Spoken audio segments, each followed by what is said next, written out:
மீந்து போன தோசையை வந்து அரைச்சி வச்சுருக்காங்க. காலையில் சுடுற தோசை இது.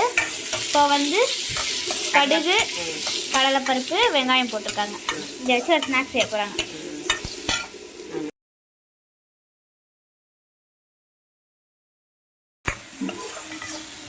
எல்லாம் இருக்குது. அப்புறம் என்ன காண போட்டுக்கலாம். லைட்டாக மஞ்சள் தூள் போட்டுக்கலாம். இப்போ வந்து கரம் மசாலா,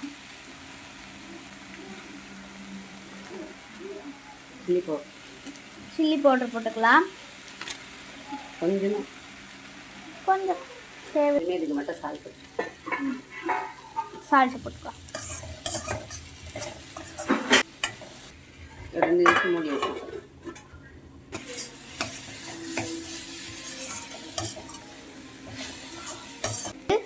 அந்த தோசை அரைச்ச தோசையை வந்து இதில் போட்டுக்கலாம்.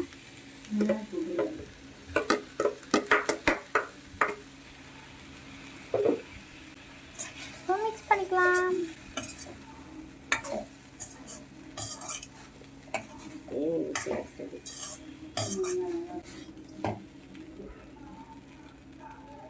உதிரியாக இருக்கும். நல்லா உதிரியாக நல்லாயிருக்கும்.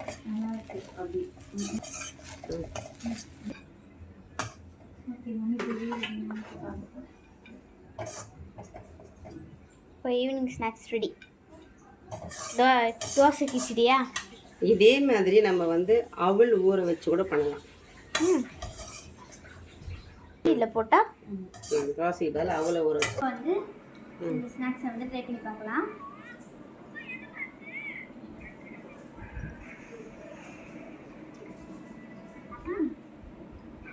செம்மையாக தான் இருக்கு. எப்படி இருக்கு? செம்மையாக இருக்கு.